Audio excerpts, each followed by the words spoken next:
This podcast is distributed for general informational and educational purposes only and is not intended to constitute legal, tax, accounting, or investment advice. The information, opinions, and views contained herein are our own and may be subject to change at any time without prior notice. All investment strategies and investment involve risk of loss. Any reference in investment, past, or potential performance is not and should not be construed as a recommendation or as a guarantee of any specific outcome or profit.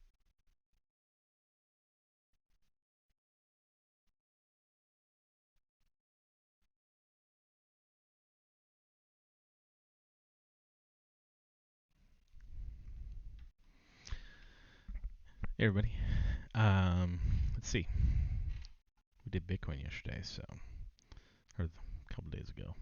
I don't even know what day today is. So we did Bitcoin at some point in time within the last week. So I'm gonna do Ethereum since I hold more Ethereum than I do anything else by a lot. So um, let's see. I'm gonna start. Let's just look at ETHUSD just to go this route, and then I'll talk about why I moved more into ETH over the last few months. Um, and compared to BCC. So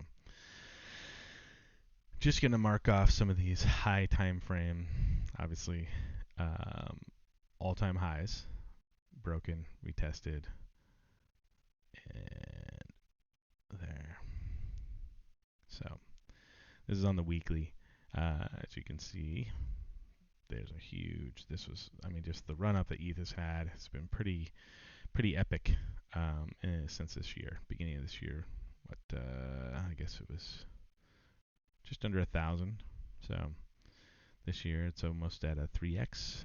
It was all the way up at a 4x at a point in time. So ETH's had a pretty dang good run so far this year, and um, there's a lot of things coming with it.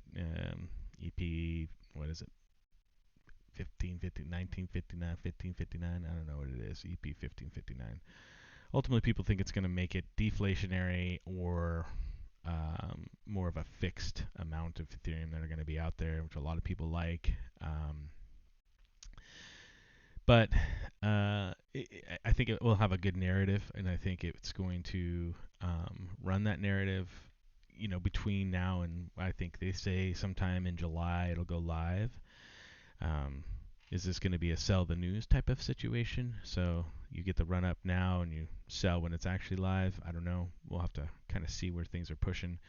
But I do believe between now and then ETH will outperform Bitcoin. So uh, just on the weekly, I mean, just looking purely on the last all-time high that we break out, great consolidation test up and through. We've had a retest of that all-time high at 1938, which is fantastic, which was the second one put in from here, which we tested earlier on in the year in March. So on the weekly, right now, obviously we're early, got a long ways to go until the week's over, but it's looking pretty darn good.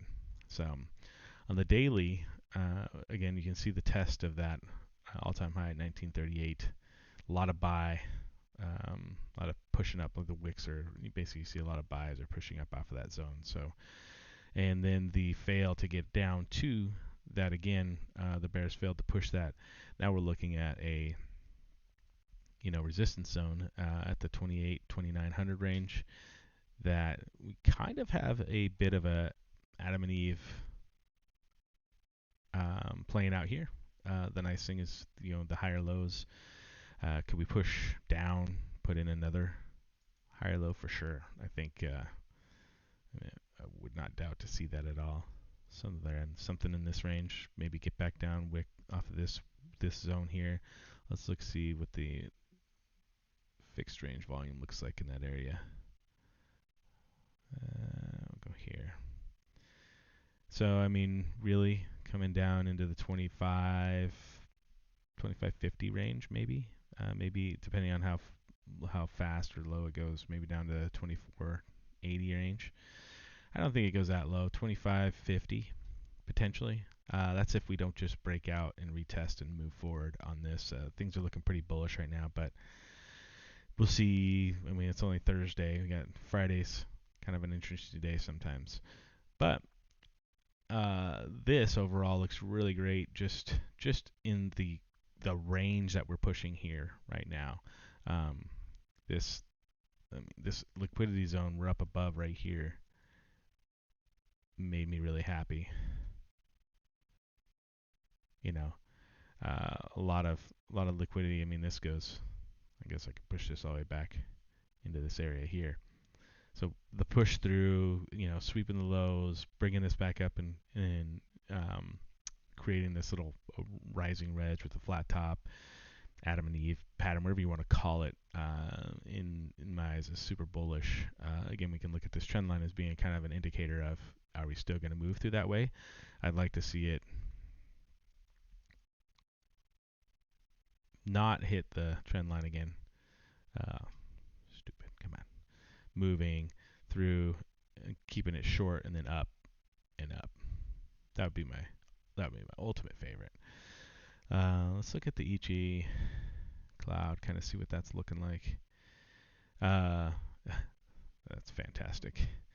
That's fantastic. Wick into the cloud, consolidating underneath. Ultimately, you can see sitting here consolidating underneath the baseline and the conversion line. Fantastic. Uh, I'd like to see that obviously break through, retest, and again, you can see that being working right with the cloud here. Even if we take a dip down here and then come up, break, retest, up and through. So uh, this looks really. I like this a lot. Obviously, we could break down here on the overall markets, but things look good for ETH here. On the daily, let's see what the 4-hour cloud looks like. Yeah, okay. So I bet you if I draw, oops, let's see here. So we kind of have this two zones this way, and even a little bit more of a flat top in that route. If we go back to the daily on this, I bet you it's right with the, yeah, you can see the top of that, the very edge, lines up kind of with this wick, and then you have the daily conversion and baseline in here that it's most likely, right now we're testing here. I can see us testing in this range and then moving up and through. And then we're going to see this higher time frame level here is going to be a big deal, right? So when we go to this, we're going to see some definite resistance from your 3,800 to 3,900.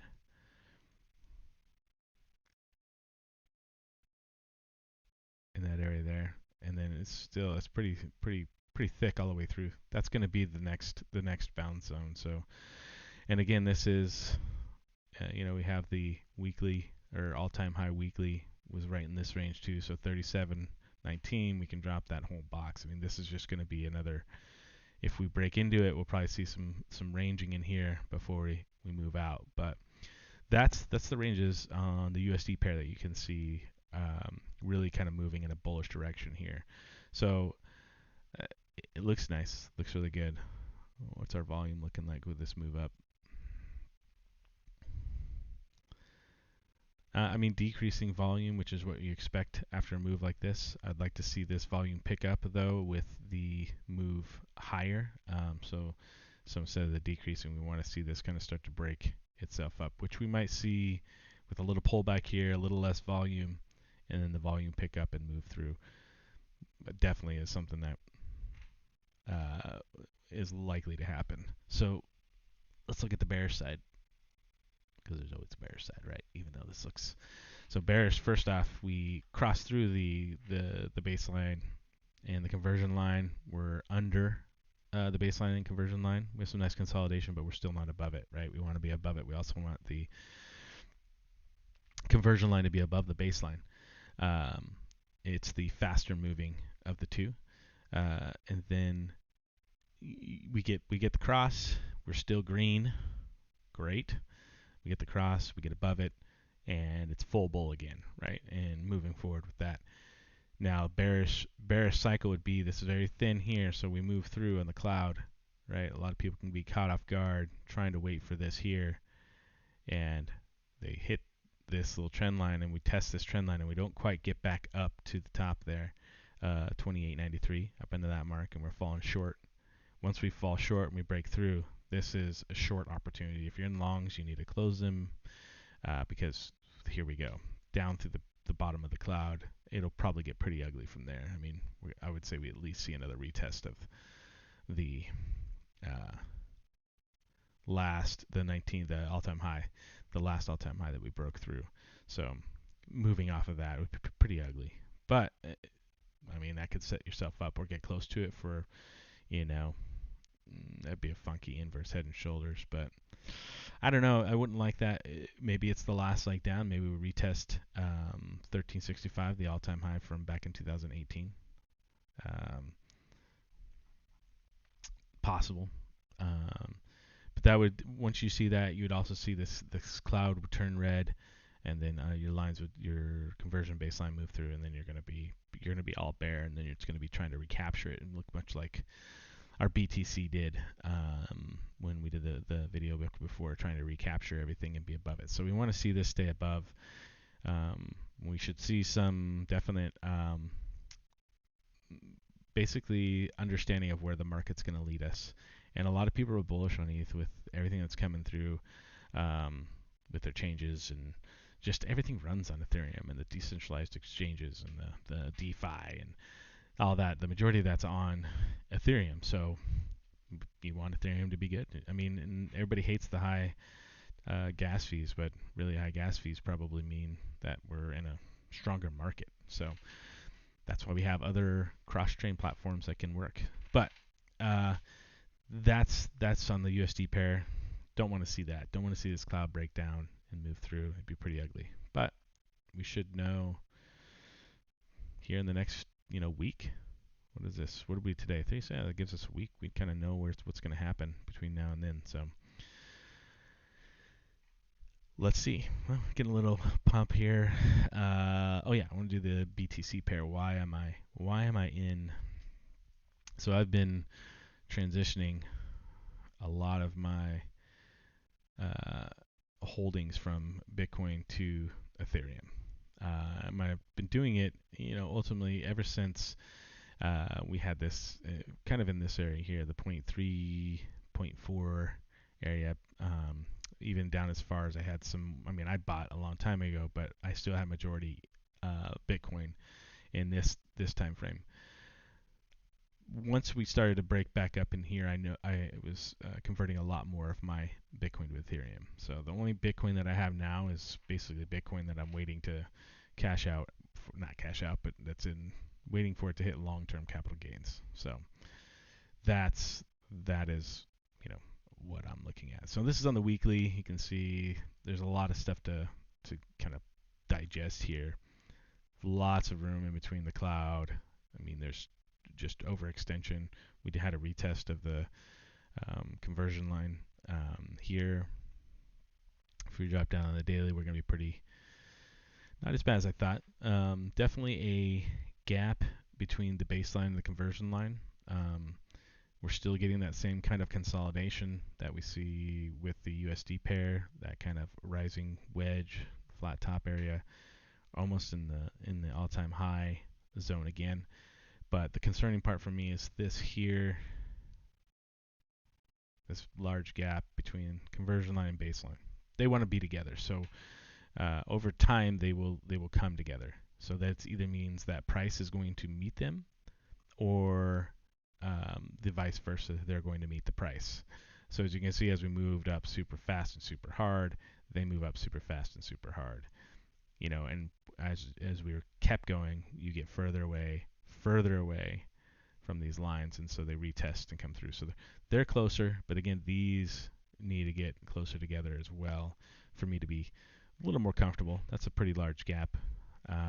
Ultimately, if we look at it, that just means that ETH is moving faster than Bitcoin in terms of price, right? If I'm looking at it here, I'm already allocated to this. I think my last purchase was I was purchasing here, but again in this area to transfer them all over. that I was going to. So I'm allocated as far into ETH as I want to be right now. Um, two things that bearish and bullish. We have this basically bumping into the resistance. You can see the line when I put it here. You can see kind of tap, tap, tap. This was hopefully support. Everybody thought, hey, yay, we're going to go. No. And we drop through it, break through it. Now we have to retest it. And we need to break through this and make this our new support. Once we break that into our new support, then we have the last bit of all-time highs to consider and work with, and then move up from there. What we could do is we could see if Bitcoin falters and fails from where it's at now. Ethereum, maybe it does as well, but doesn't go down as far. So the ratio will still move higher, or maybe Bitcoin rips super hard, but ETH is still kind of moving through. It's at a slower pace, so we get this another breakdown through here and a retest of this the baseline, which would ultimately bring these closer together. And you can see the potential in this trend through here, that this trend line is walking this way, that it could still easily kind of move in this direction. And it doesn't mean that prices are going down, it just means that prices, Bitcoin is moving in a more positive direction than Ethereum. So I still really like Ethereum, at least through as we get closer to the rollout of EP 1559 or whatever the hell it is. And yeah, I think it's a good option if you're still in crypto to have, obviously not financial advice, whatever. I, for myself personally, feel like I should be more heavy ETH than Bitcoin, at least in the near term. In near term, like I said, being into July. So pretty bullish on ETH. Looks way nicer, looks way better than Bitcoin all the way around. But we'll see here, I think, some enlightenment from the market of where we're going to head here in the next few days. We're going to get some consolidation, some movement. So thanks for listening.